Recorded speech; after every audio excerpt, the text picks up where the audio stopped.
बहिर्जी नाईक विजापूरला निघाले. नाईक हे रहीम बाबाच्या वेशात होते. विजापूरच्या जवळच ते पोहोचले आणि एका नदीजवळ पाणी पिण्यासाठी थांबले.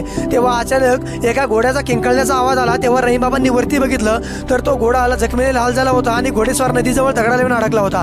रहीम बाबा त्याच्या जवळ गेले आणि तोंडावरचा कपडा काढला आणि अक्षरशः ते थक्क झाले, कारण ती एक स्त्री होती. तिला बहिर्जींनी पाणी पाजलं आणि उठवलं. ती शुद्धीवर आली तेव्हा तिचा घोडा मेला होता.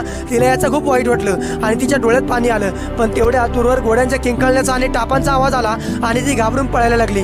बहिर्जी म्हणाले की का पळती? म्हणाली माझ्या पाठी दुश्मन लागलेत. मग बहिर्जी बोलले की मी तुझी मदत करू शकतो. तिने थोडा विचार केला आणि बोलली ठीक आहे. मग बहिर्जींनी तिला घेऊन नदी ओलांडून बाजूच्या घनदाट जंगलात चोरवाटेने निघाले आणि बराच वेळ पुढे चालून आल्यावर जीवावरचं संकट टळलंय असं त्यांना समजलं. चालता चालता त्या स्त्रीने बहिर्जींना आपलं नाव सांगितलं, मार्जिना. बहिर्जी म्हणाले की तुझ्या पाठीची लोक लागली ती कोण आहेत? मग ती म्हणाली मी आदिलशाहीचा सरदार फैज खान याला मारलं म्हणून ते लोक मला मारायला माझ्या पाठी लागले आहेत.